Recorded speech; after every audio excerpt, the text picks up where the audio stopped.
Graça e paz, igreja do avivamento. Foi quase bom, porque o Senhor tem que ser melhor.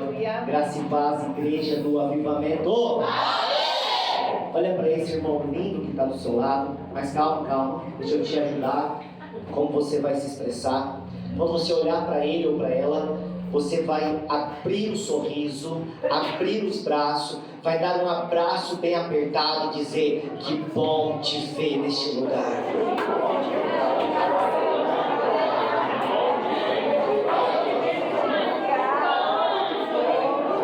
O abraço é só uma mão, vira do outro lado e abraça do outro lado também.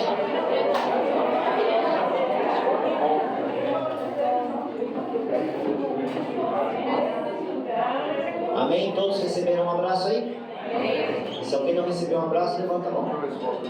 Pastor Orlando, alguém abraça a pastora Orlando aí, por favor.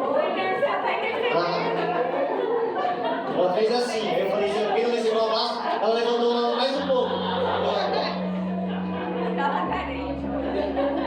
Amém, queridos? Você que pode, pegue a palavra do Senhor, do livro de 2 Coríntios, capítulo 5, versículo 7. Enquanto você vai procurando 2 Coríntios, capítulo 5, versículo 7, quero louvar a Deus, querido, porque Deus está trabalhando ao nosso favor. Deus está cuidando, querido. Tivemos ontem ali o bazar, foi algo maravilhoso. Tudo, querido, como foi ministrado, tudo é no tempo de Deus. Nós estávamos esperando essa doação há um bom tempo. E espera. E a pergunta é: por que não chegava? Pergunta para mim, bispo, por que não chegava? Porque não era a hora. A hora de Deus, ela é muito melhor em nossas vidas. Porque a hora que ela chegou, querida, é bem na hora que nós estamos comprando fé. Eu fiz os orçamentinhos, só o primeiro lance que a gente vai fazer, podemos dizer que é 10% da obra. E o orçamentinho de ferro em 10% da nossa obra, querido, já ficou em R$16 mil. Aleluia, né? Falei, aleluia.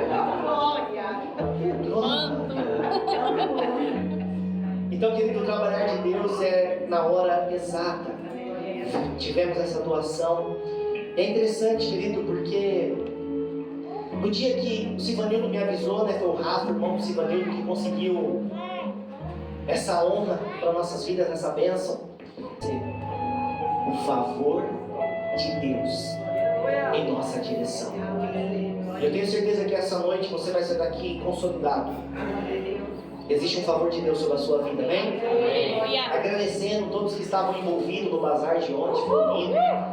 Todos ali trabalhando muito. Glória a Deus. Então, toda semente de honra se tornará em uma multiplicação de honra na sua vida, amém? 2 Coríntios capítulo 5, versículo 7, quem achou, diga, eu sou 12. Quem não achou, diga, espere por mim, porque eu também sou. Todos acharam? Porque andamos por fé e não pelo que vemos. Amém, queridos? Só até aqui. Pode tomar o teu assento, feche os teus olhos e olhe junto comigo por esse momento. Pai, Senhor, aqui estamos essa noite para te louvar, para te glorificar e para bendizer teu santo e santo nome. Senhor, nessa noite viemos aqui como igreja porque somos a tua igreja. Somos o corpo de Cristo representando aqui na terra. E sabemos, Senhor, que o nosso entendimento é de dar honra e glória e louvor a Ti. Então nessa noite, Pai, estamos aqui para entregar um culto racional, um culto de adoração e celebração ao Senhor. Mas o Senhor também nos conhece porque nós somos filhos. E o Senhor sabe, Pai, que cada filho, quando adentra dentro da Tua presença, é só um olhar, e o Pai que é Pai conhece a expressão de um filho. E eu sei que essa noite todos que adentraram aqui são filhos, que muitas das vezes, Senhor, precisamos de uma palavra, precisamos de uma direção, precisamos de algo vindo do Senhor, não algo vindo de homens, porque o homem, ele nada pode dar, o homem, ele nada pode fazer. É por isso, Senhor, que eu quero te fazer um pedido, como sempre faço. A partir de agora, Senhor, não pode mais ser o meu querer, não pode mais ser o desejo do meu coração, porque eu como homem, Senhor, eu sou falho, estou sujeito ao erro, estou sujeito ao pecado. Mas eu quero, Senhor, nessa noite, eu quero ser simplesmente um instrumento nas Tuas mãos. Assim como o oleiro, ele precisa do barro para fazer um vaso, assim, tuas mãos.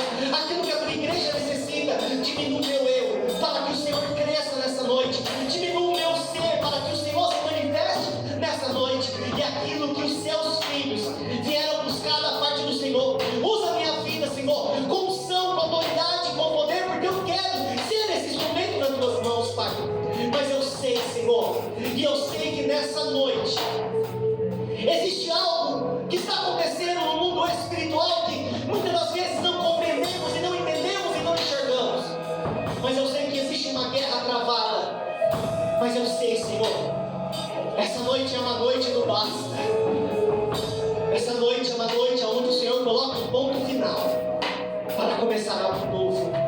E é por isso, Senhor, que eu te peço, envia uma comitiva de anjos de alta patente, porque eu sei, Senhor, que essa noite vai ser batalha nos céus, vai ser uma guerra que foi travada nos altos céus.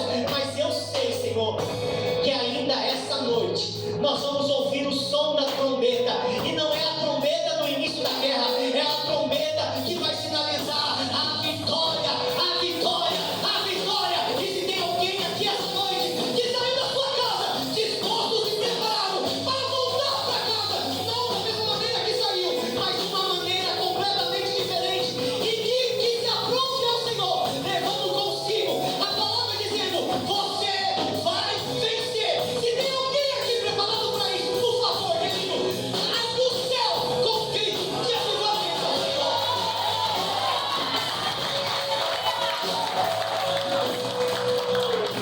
Eu não sei se você acredita no mundo espiritual, mas uma coisa eu posso te assegurar: essa noite vai ter guerra, mas essa noite vai ter vitória. Eu não sei como você chegou, mas eu tenho certeza de como você vai sair. E eu sei, querido, que parece que tem dias que os céus estão fechados, mas essa noite eu não aceito isso, porque onde nós estivemos aqui, querido, foi 24 horas de oração, 24 horas de busca, intenção, buscando ao Senhor, buscando a presença. Nós estávamos aqui ontem às 23 horas, fechando esse relógio. Foi maravilhoso, mas nesse relógio eu senti uma opressão, eu senti uma luta espiritual.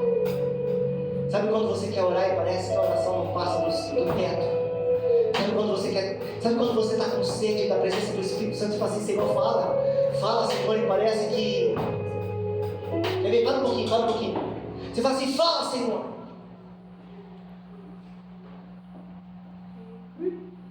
Fala, Senhor. Já aconteceu isso com você?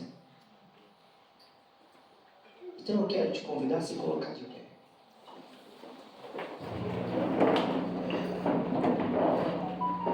Porque existem momentos que nós precisamos olhar para a nossa vida e não é por aquilo que vemos. Tem momentos na nossa vida e na nossa história que nós vamos precisar olhar com os olhos da fé. O apóstolo Paulo estava dizendo para a igreja de Corinto: ei, você não vai viver por aquilo que você vê, você não vai viver por aquilo que você sente, você vai precisar viver embasado na palavra, na fé, nos princípios de Deus. E eu sei, querido, que nessa noite você pode não ver, você pode não compreender, mas existe uma atmosfera, e não é uma atmosfera de glória, existe uma atmosfera de derrota que está rondando a igreja, que está rondando o povo de Deus. Mas essa noite, querido, eu quero te convidar com uma ousadia. Você vai começar a orar por você vai começar a orar pela tua casa,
vai dar certo. Nós podemos às vezes parar e pensar diante das lutas, das dificuldades que nós possamos enfrentar. Mas quando eu falo, querido, que nós somos privilegiados, porque hoje nós temos referências, hoje nós temos testemunhos. Quando nós olhamos para a palavra do Senhor, você vai se deparar com tantas histórias, com tantos acontecimentos que aconteceram na nação. E diante das histórias em que nós podemos ler, querido, nós podemos ver pessoas que acertaram, pessoas que erraram, pessoas que tinham tudo para conquistar e não conquistaram nada, pessoas que começaram totalmente tortos, mas terminaram totalmente transformados. Quando eu olho para esse texto, querido, e esse texto mexe, porque desde os louvores e desde a palavra de prosperidade, vem falar, querido, de como nós iremos viver. Nós não iremos viver por aquilo que vemos, e nós não iremos viver por aquilo que sentimos, porque ver e sentir muitas das vezes pode nos sabotar, porque nós somos seres humanos, temos sentimentos, temos uma alma que muitas das vezes nos afunda.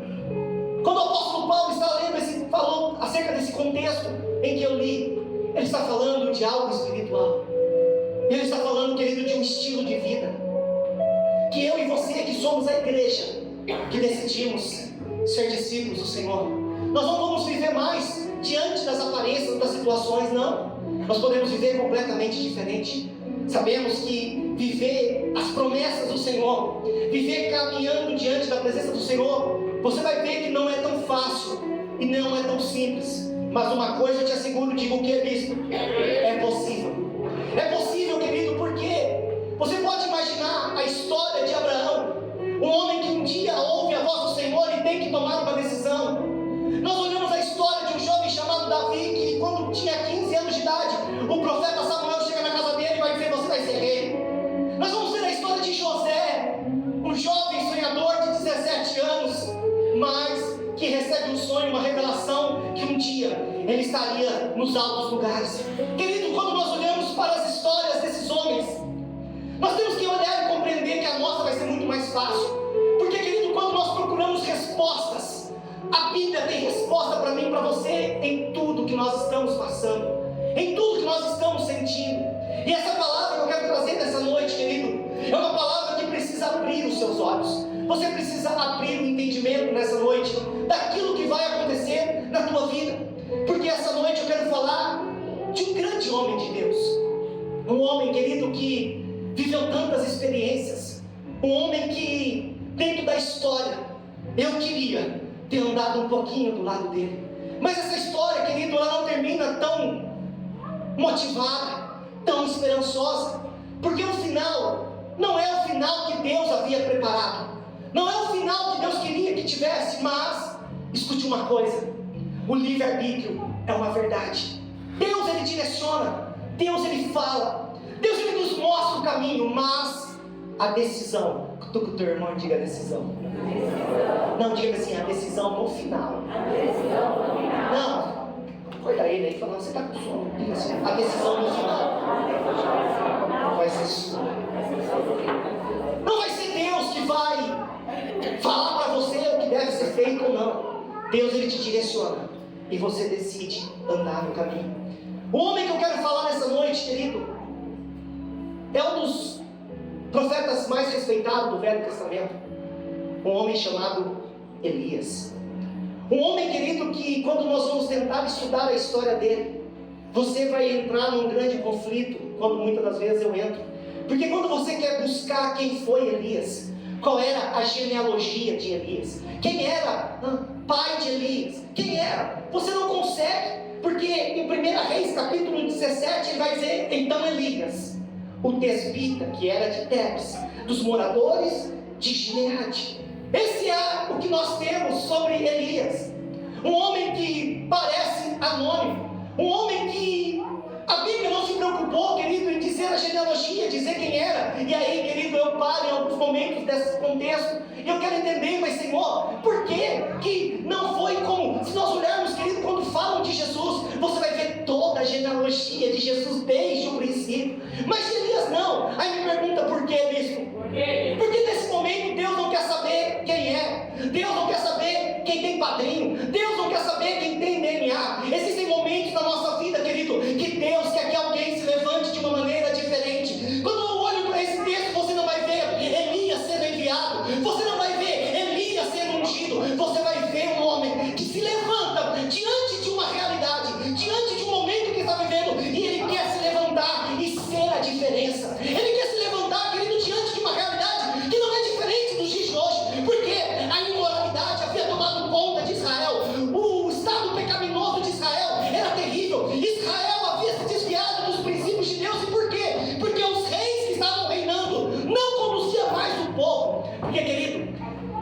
Escute uma coisa, diga o que, bispo? Todo ser humano precisa ser guiado. Todo ser humano precisa ser direcionado. Não tem jeito, você pode até querer andar sozinho. Você pode até tomar as suas escolhas, suas decisões.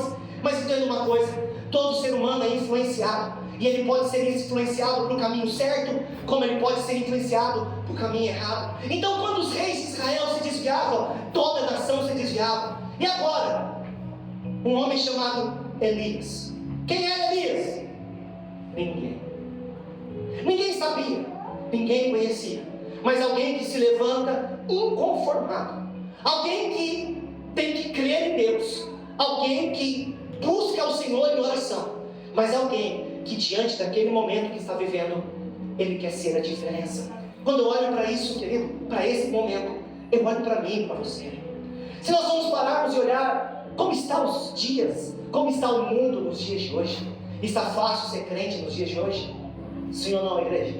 Não. Por quê, querido? Porque o pecado tomou conta, a imoralidade tomou conta, e não está diferente daqueles dias. Mas agora Elias, ele decide ser a diferença, e ele se posiciona diferente. E o primeiro desafio, querido, que alguém vai encontrar para ser a diferença no seu ambiente, vai ser a ousadia. Por quê? Porque Elias, ele se levanta, querido, com uma voz profética e uma voz ousada. Ele chama o povo para o arrependimento, ele chama o povo para o conserto. E querido, ele não está preocupado se vai agradar a todos, ele não está preocupado o que vão dizer a seu respeito, ele simplesmente se posiciona. Querido, o que Deus precisa para essa geração é alguém que se posiciona de uma maneira completamente diferente, alguém que não está conformado com a sua realidade. Quando vê a sua família sendo destruída, os seus amigos sendo destruídos, quando você vê o índice de criminalidade, o índice de pornografia, o índice de prostituição, o índice, querido, de jovens se destruindo, não, eu não posso me conformar. Elias não se conforma, e ele se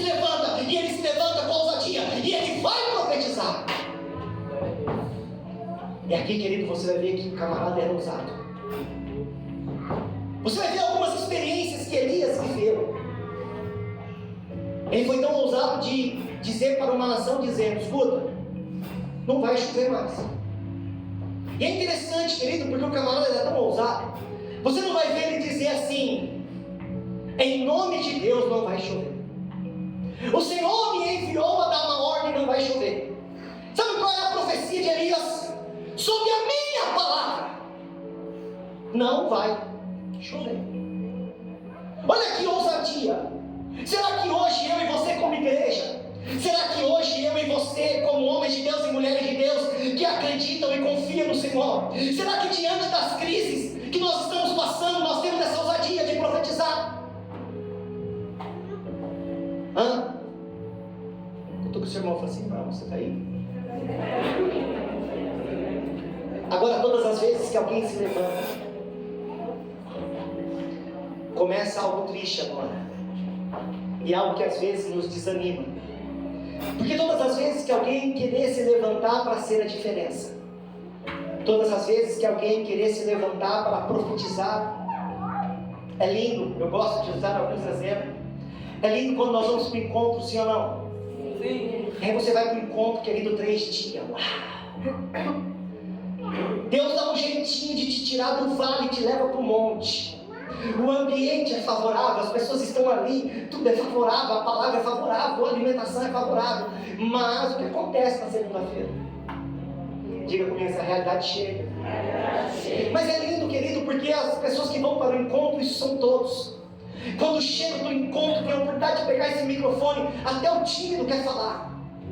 E é lindo você ver alguém que tem um encontro com Deus, verdadeiramente é tomado por ousadia, é tomado por alegria, e vai dizer: você tem que ir para o encontro. O encontro é tremendo, o encontro é maravilhoso, superou as minhas expectativas. Por quê? Porque essa pessoa teve um encontro com Deus.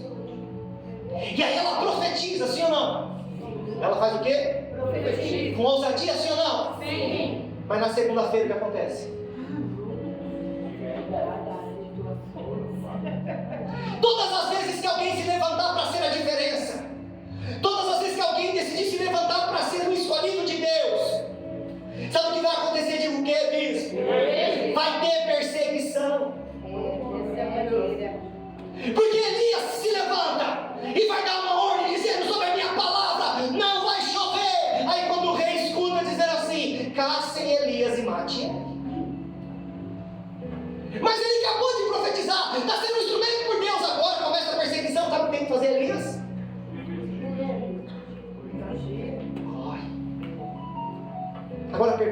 provas, igreja? Quem nunca se deparou com momentos assim, nossa, parece que depois que eu virei crente, parece que aumentou a prova? Parece que depois que eu me converti, Pai amado, parece que a nossa vida está indo de mal a pior.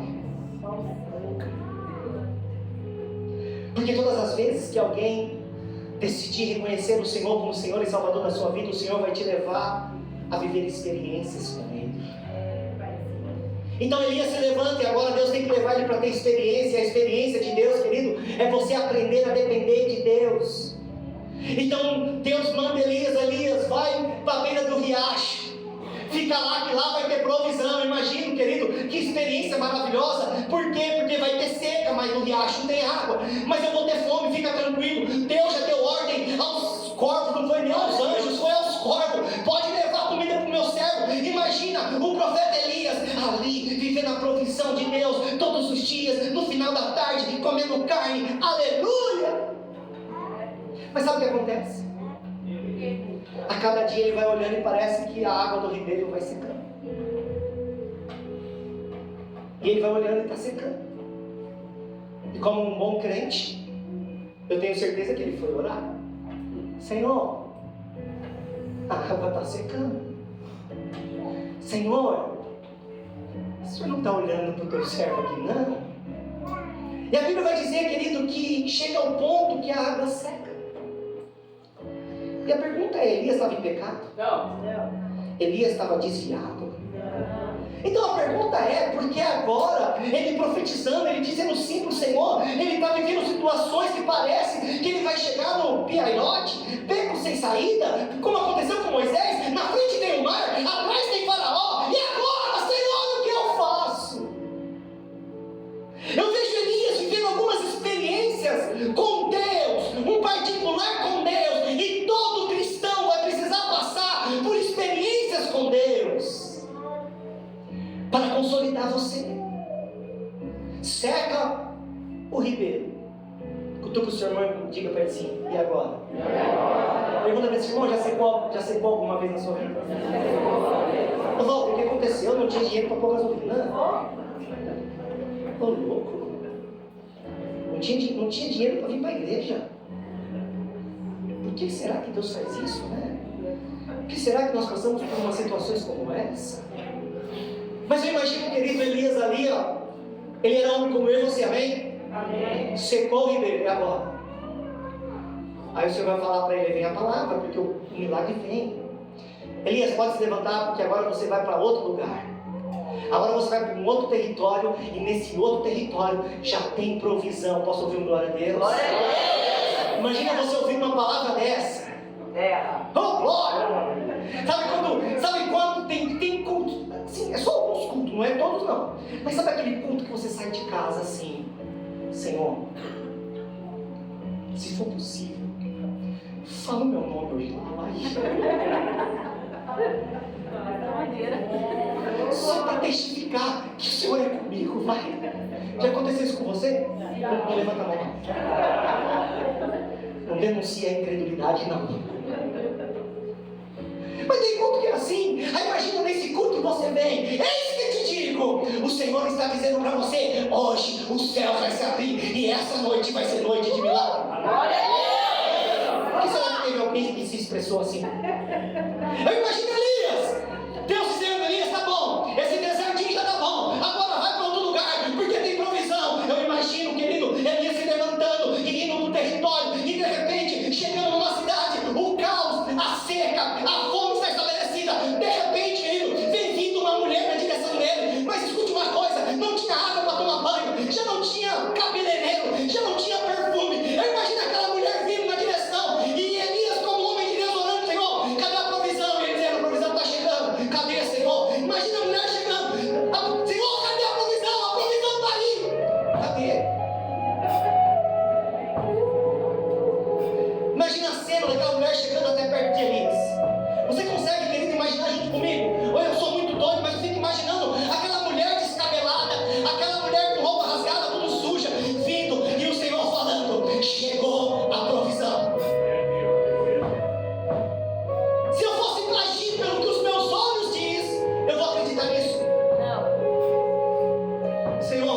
É a provisão, é. Ele chama a mulher e fala: mulher, estou com fome. Deus prometeu, falou que tem provisão na tua casa. Eu estou com fome. Aquela mulher vai dizer assim: tem não. Tem um outro ponto aqui agora. Você já percebeu como nós somos pessimistas? Como nós temos uma mania de dizer: eu não consigo, não dá, não tem mais jeito. Aquela mulher olhou para o profeta e disse assim: eu estou com fome, faz para mim. Ela disse: eu não tenho nada, é só um pouquinho que não serve para nada, e vou comer e vamos morrer. E ele vai dizer: não. Aquele que era para receber a provisão de Deus, ele olha para aquela mulher e vai dizer: escute uma coisa, mulher, faz primeiro para mim, porque sobre a minha palavra eu vou dizer: não vai faltar azeite e não vai faltar farinha.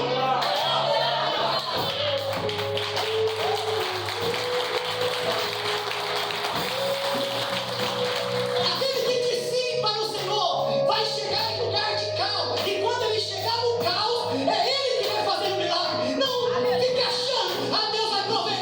Deus vai prover através de você. Eu imagino, a Bíblia não diz quanto tempo ele ficou lá, mas ele ficou lá. Imagina todo dia: cadê o azeite? Tem azeite. Farinha? Tem farinha. O que aconteceu? Cutuca o seu irmão e diga: o que está acontecendo?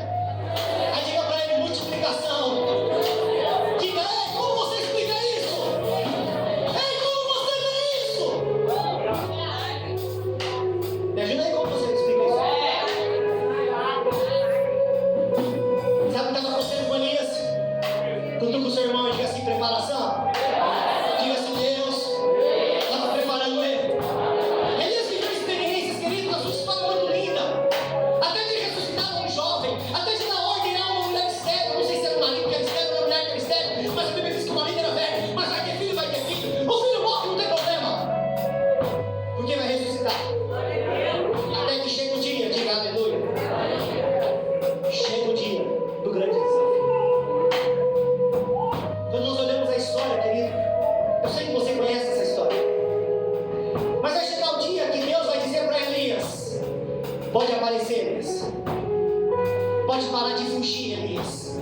Pode parar de se esconder. Aí a pergunta é: por que Deus mandou sair agora? Me ajuda aí, igreja. Primeiro Deus manda se esconder, e agora Deus manda sair. Obrigado, filho. Quando Deus pede para alguém se esconder, quando Deus quer reservar alguém, quando Deus ele quer tirar alguém de cena, quando Deus ele quer levar alguém para o particular, é porque Deus quer passar por um processo de capacitação. Mas escute uma coisa: depois do processo de capacitação, Deus vai dizer: pode aparecer agora. Não, mas tem decreto de morte, não tem problema, pode aparecer. Elias aparece. Elias vai estar agora, querido, diante do maior desafio da sua vida, porque a Bíblia vai dizer que ele aparece e ele vai desafiar um grande exército de sacerdotes. Elias vai desafiar, querido, 450 profetas de Baal e 400 profetas dos postes ídolos. Resumindo, 850 profetas. E por que eu quis dizer para você que é a noite do basta? Porque essa é a palavra de Elias. Elias convoca o povo e vai dizer: até quando? Tá com o do seu irmão, vai malucar.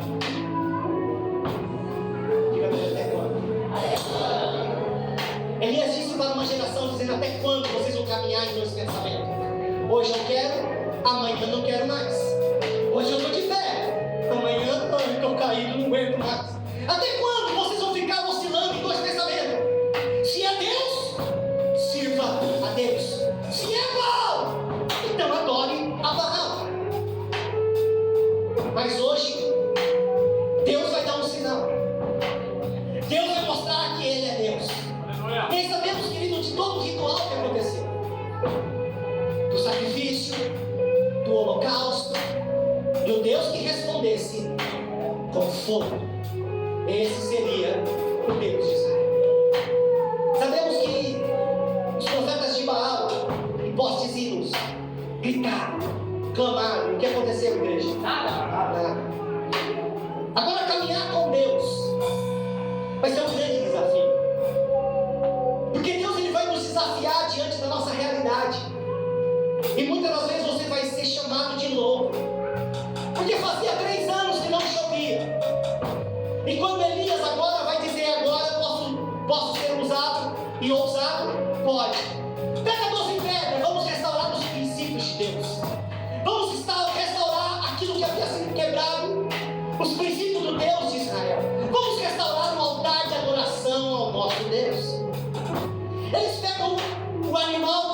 holocausto. Mas Elias não para com isso. Elias vai dizer: agora eu quero talhas de água. Querido, olha que loucura. Porque havia uma seca, não tinha água, ou muito pouca água. Elias agora desafia o povo, ele pega a água. Ele pega a água, joga sobre o holocausto, joga sobre a madeira, ele derrama a água no chão. Será que você consegue imaginar comigo as pessoas que estavam lá? Você consegue imaginar que as pessoas que estavam olhando aquela água caindo na terra e tinha pessoas que estavam morrendo de sede? Você consegue imaginar as pessoas olhando aquela realidade e vendo aquele desperdício, Walter? Imagina as pessoas incrédulas dizendo: que desperdício, esse camarada não pode ser nunca ser homem de Deus.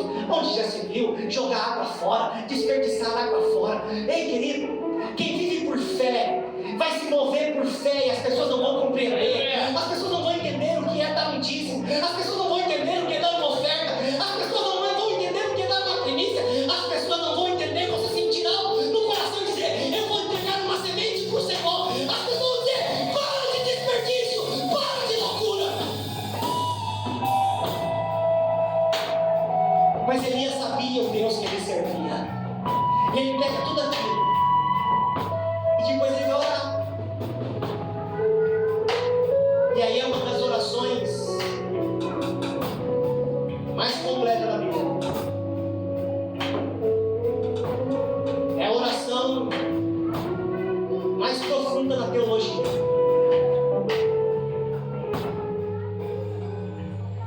Aí ele vai fazer um CTB, ele vai fazer um mover. É isso que acontece? Senhor,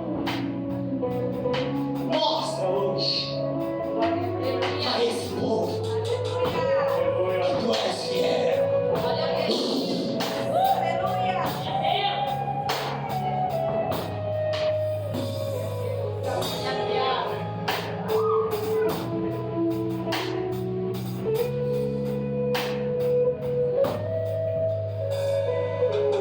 Eu amo a expressão do meu apóstolo.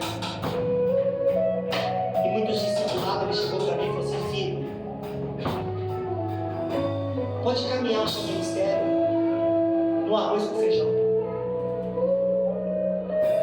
Pode caminhar o seu ministério na simplicidade. Porque até hoje eu não conheci ninguém que enjoa de arroz e feijão. Picanha é bom, sim ou não? Mas come todo dia. Lógico que uma picanha de vez em quando cai muito bem. E eu adoro. Mas às vezes, querido, a gente quer buscar revelações. Isso é para os ministros. Eu quero procurar na Bíblia, eu quero achar alguma coisa que ninguém achou, querido. Já faz quantos milhares de anos que está escrito. E você vai ser o privilegiado de achar uma revelação que ninguém teve.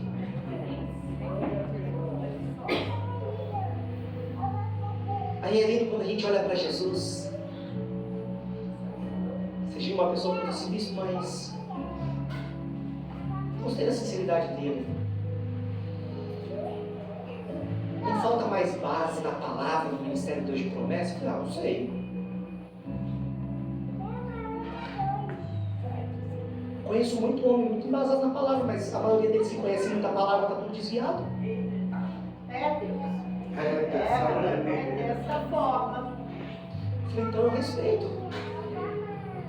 Falei, Jesus poderia ter escolhido escribas, fariseus, doutores, mas pegou pescadores que nem sabiam ler e escrever. Lógico que eu não vou tirar o mérito de conhecimento, porque quando nós olharmos o apóstolo Paulo, aí, querida, aí é a junção perfeita. Porque o cara era teólogo, conhecedor, e depois cheio de unção, ô glória. Aí, querido, o camarada era mestre. Mas cuidado quando nós ficamos procurando e Elias só fez uma oração simples. E o fogo desceu. Aleluia. Querido, eu viajo quando eu estudo a Bíblia porque eu fico imaginando, aí eu queria estar lá. Eu queria estar lá, querido. Eu queria estar lá porque imagina, depois que o fogo desceu, querido, até incrédulo virou crente. Depois que o fogo desceu, houve avivamento. Ei, querido, depois que o fogo desceu, houve motivação. Querido, me perdoe a expressão, mas teve morte naquele dia. Porque quando o povo foi tomado de Deus, ele assim, ó, só tem um Deus, só tem um Deus. E tem um monte de enganador aqui. Sabe o que eles fizeram? Mataram todos os enganadores. Então eu imagino, querido, esse é o momento de Elias. Eu todo sermão diz, esse é o momento de Elias. Não, fala mais alto, esse é o momento de Elias. Mas de repente, faz um som triste aí agora. Sério? De repente, é bem fácil. Eu olho para um homem, querido, que ela está vivendo o seu melhor momento. Eu olho para um homem cheio de Deus e uau! Mas de repente ele é tomado por sentimentos. De repente ele é tomado por uma angústia, querido, que muitas das vezes nós não sabemos explicar. Ele é tomado por um sentimento, escuta, não é a palavra de uma mulher que quer que ele chegue ao ponto de pedir a morte, não! Ah, Jezabel falou que queria a cabeça dele. O que significava isso? Pergunta para o teu irmão, fala assim, irmão, o que significa isso? O camarada acabou de ver fogo descer do céu. Então a pergunta é, o que está acontecendo com Elias? Elias está vivendo uma crise emocional. Elias agora está vivendo algo que não é físico, querido. Elias está vivendo algo que é espiritual agora. E é isso que muitas das vezes nós não temos base. E não é base teológica, é base de experiência com Deus. Como o apóstolo Paulo vai dizer em Efésios capítulo 6, vai falar das armaduras, de revestimento. E por quê? Ele vai dizer, ei, você precisa estar revestido com a armadura de Deus para suportar os dardos inflamados do maligno. Mas o que é isso? Ele está dizendo, existe uma guerra espiritual, existem setas vindo na tua direção. Sabe quando você, querido, teoricamente está tudo bem, e de repente você tem uma ideia, eu vou orar, eu vou jejuar, eu vou para a célula, aleluia. Alguém já teve essas ideias? Do nada? Isso é o Espírito Santo de Deus conduzindo você. Mas seja sincero comigo. Quem nunca se viu pensando no nada? Pensando na vida e de repente sentiu uma vontade de desistir de tudo. Sentiu uma vontade de tirar até a própria vida. Mas por que eu estou pensando nisso? Por que eu estou imaginando isso? Se quando eu olho para o meu lado,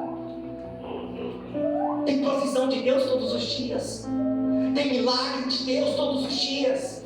Elias estava vivendo agora, querido, um contra-ataque no mundo espiritual, e por todas as experiências que ele viveu, sabe o que ele demonstra para mim e para você, querido? Que ainda não estava pronto para viver aquilo que Deus tinha para ele. Porque depois de uma manifestação da glória desse jeito, ele está cansado, desanimado, dizendo, Senhor, me mata. Por muito tempo eu fiquei nesse conflito, mas como pode? Como pode alguém capaz de viver o seu melhor momento e de repente dizer, Senhor, eu quero morrer? Cuidado, querido, quando esse sentimento nasce no meu coração e no teu coração. É por isso que o apóstolo Paulo está dizendo, você não vai viver pelo que você vê. E eu reforço dizendo, você não vai viver pelo que você sente. Porque muitas das vezes, querido, os nossos sentimentos nos enganam. Os nossos sentimentos nos sabotam. Elias estava passando por um momento de angústia, de tristeza. E Deus quer falar que o ama. Deus quer falar que ele é especial. Deus quer falar que ainda tem muita coisa. Por mais que ele está querendo desistir, Deus está dizendo, não é hora de parar. Aleluia. Glória a Deus. Sabe como que Deus faz isso? Manda um anjo. Prepara maná. Prepara água ungida do céu. Essas águas ungidas por aí não, viu? É o anjo do Senhor, e o anjo do Senhor vai dizer, Elias, come Elias come e bebe. Por quê? Porque a igreja, o anjo do Senhor estava dizendo: Elias, vença esses sentimentos, porque ainda tem muita coisa contigo. Aqui, querido, é um ponto que eu e você precisamos se autoanalisar, porque esse maná ele vem com muita frequência para a nossa vida, em cada culto, em cada célula, em cada discipulado. O maná do Senhor vem para dizer para você: ainda tem muita caminhada. Mas é triste porque aquele maná é aquela água dos céus, só foi capaz de sustentar Elias por 40 dias. Imagina um anjo te servir, um anjo te despertar,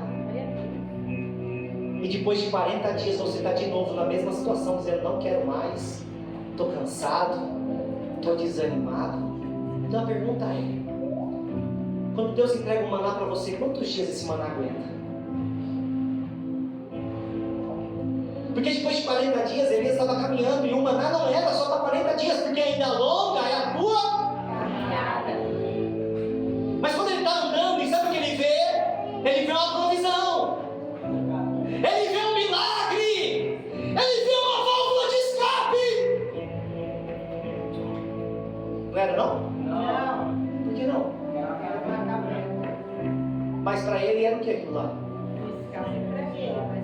Ele olha para uma caverna e ó,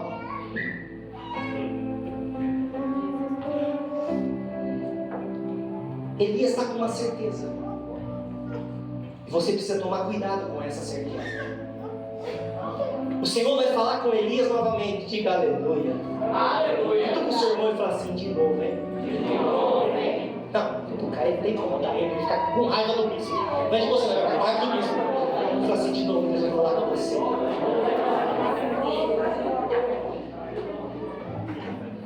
Você vai dizer para ele: Elias, você está fazendo o que aí? Em outras palavras, o Senhor vai dizendo assim: ó, Elias, você está pensando nisso aí por quê? Aí agora é o ponto, querido. Elias vai abrir o coração para Deus. Elias vai olhar para o Senhor e dizer: Senhor, estou sozinho, só eu fiquei. Isso era uma certeza que estava no coração de Elias.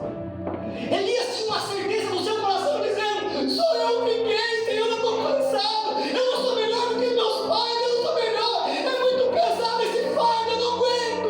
Imagina Deus ouvindo esse discurso, perdão a expressão, esse discursinho furado. Sabe como um filho quer dar desculpa para o pai?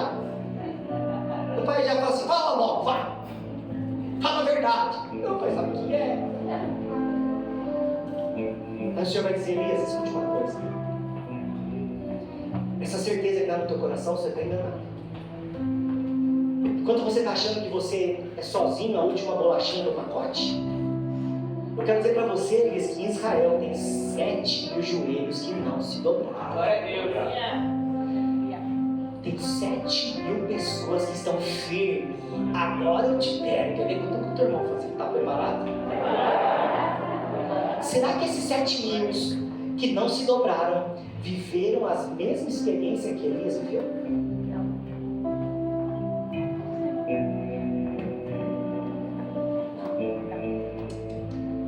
São anônimos, nós nem sabemos quem é esses 7.000. A Bíblia é bem relata.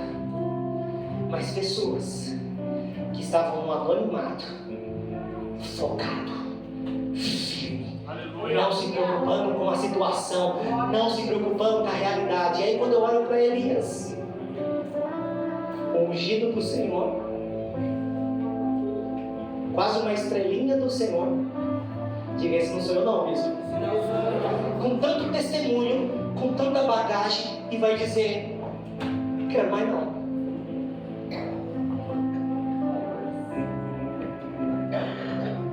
Às vezes você vai olhar no final da história e vai dizer assim: não, isso, mas olha, Elias, ele Elias foi levado numa carruagem de fogo. Uau! Sabe por que ele foi levado na carruagem de fogo? Porque Deus é misericordioso. É verdade. Porque, querido, quando o sentimento de desânimo e tristeza entra no nosso coração, nós não ouvimos mais a direção de Deus. Deus queria usar Elias muito mais ainda, mas ele estava querendo dizer assim, ó, Senhor, eu quero desistir, eu não aguento mais, Senhor, é muito pesado esse fardo, não dá para mim. Escute uma coisa, todas as vezes que tiver alguém desistido, sempre vai ter um pronto, preparado para receber aquilo que você não quer. Porque o Senhor vai olhar para Elias e dizer, Elias, tudo bem, tu está cansado? Tu está desanimado? Você não quer mais, Elias? Não quero mais, Senhor. Não, chega. Então tá bom, Elias. Então, a última palavra para você. Você vai sair dessa caverna, você vai passar em Israel, você vai passar em Judá, tu vai passar em Jerusalém e tu vai ungir reis. Tu vai ungir reis e depois, o que, igreja? Um novo profeta. Então, peraí. Primeiro ele iria ungir reis e por último, o que, igreja? Então tinha uma ordem de Deus, sim ou não? Sim. Mas quem está cansado, quem se sente desanimado, quem está numa batalha espiritual e não consegue entender, às vezes vai ouvir a voz do Senhor retorcida. Sabe o que Elias faz? Não unge nem o rei, ele já vai direto para o profeta. Essa era a ordem de Deus.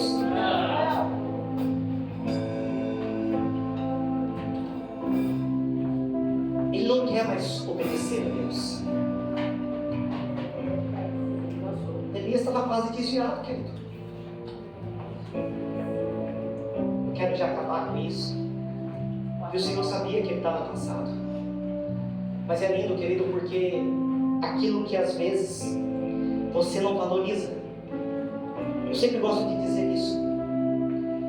Você que não valoriza a sua esposa, pode ter certeza que tem sempre alguém de olho dizendo assim, olha, se largar eu pego. Você que não valoriza o teu marido, mesmo meio bagunceiro que nem eu, pode ter certeza que sempre tem alguém assim, se largar eu pego.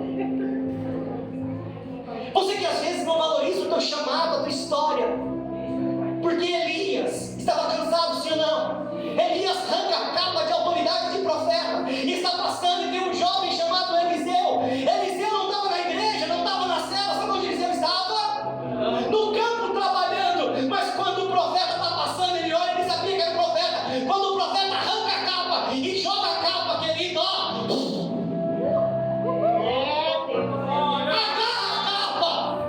agarra o chamado, agarra uma oportunidade, dizendo o quê? Tu não quer mais não? Eu quero. E para demonstrar que ele queria, querido, ele fez o que muitos de nós não temos coragem de fazer. Ele falou assim, espera um pouquinho. Elias pensou assim, e vai desistir. Ele já pensou assim, porque Jesus falar, né, quando for receber a chamada, uns deram desculpa, peraí, e esse aí vai ser mais um que vai dar desculpa, Walter, porque desculpa é o que mais a gente escuta. Eu não estou pronto, eu não estou preparado, eu não sou capaz, não, ainda não é a minha hora. Ele não, ele já passa a mão numa faca, mata os boi, queima o carro do boi, faz um sacrifício assim, vamos embora, porque se Deus está me dando essa capa, você não quer, mas eu quero a capa do Senhor. E se levanta um novo profeta.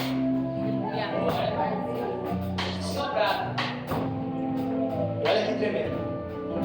Como o Jefé falou, a porção sabe como que era? Como que era a porção? Só porque ele queria. E ele não queria porção dobrada de riqueza. Ele não queria porção dobrada de fartura.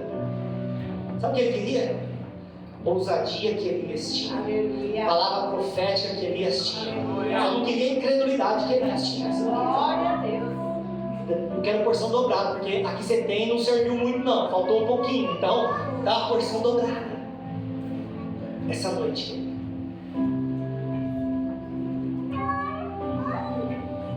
Deus ele quer falar no teu coração. Essa história toda, só para você ver que homens que viveram experiências com Deus desistem. Homens que tiveram um particular com Deus desistem. E desiste porque acredita numa mentira.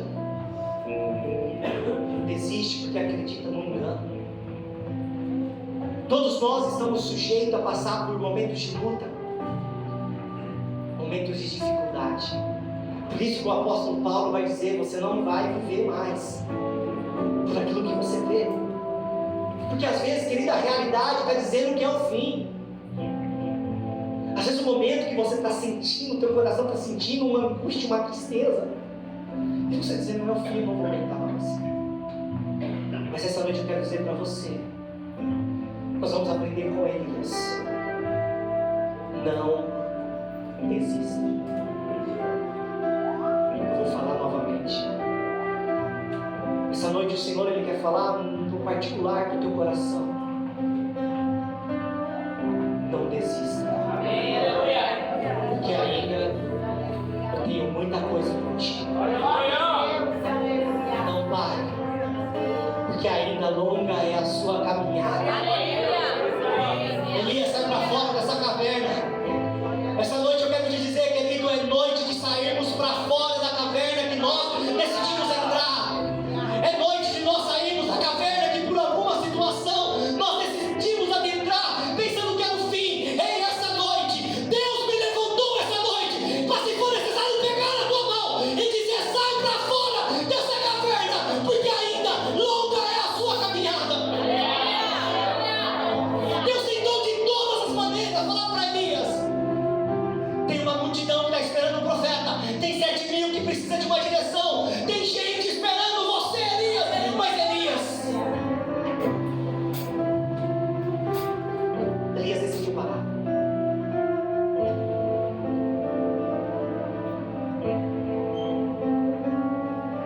Essa resposta, ou essa escolha, ninguém pode tomar por você. Sabe a luta que você está enfrentando? Sabe o desafio que só você sabe que está passando? Sabe o conflito que está aqui dentro? No fundo, você quer parar. No fundo, você está assim: Senhor, fala que você vai levantar outro no lugar, vai. Fala para mim, vai. Mas escute, a tua história só vai parar se você desistir. Se coloque de pé, gente.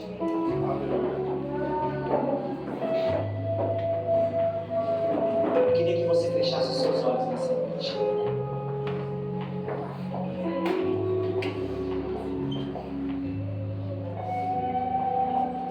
Eu sinto, querida, a presença de Deus muito forte aqui. Eu sinto como a Bíblia diz que Gideão, Elias era da região de Gileade. E diz que em Gileade havia um bálsamo curador. Aleluia. Um bálsamo que curava as feridas. Então Elias, ele tinha essa unção de cura. Elias tinha essa autoridade. Mas ele mesmo não conseguiu lidar com as crises emocionais na sua alma. Pode ser que nessa noite você está vivendo momentos de crise. É você contra você mesmo. A palavra vem, mas a palavra vem te traz um pouco de esperança, mas amanhã parece que você já precisa de um outro maná, porque não está dando para sustentar. Sabe o que está faltando para mim e para você, querido? Nós sermos um pouco mais estruturados. E a estrutura é na fé, é na confiança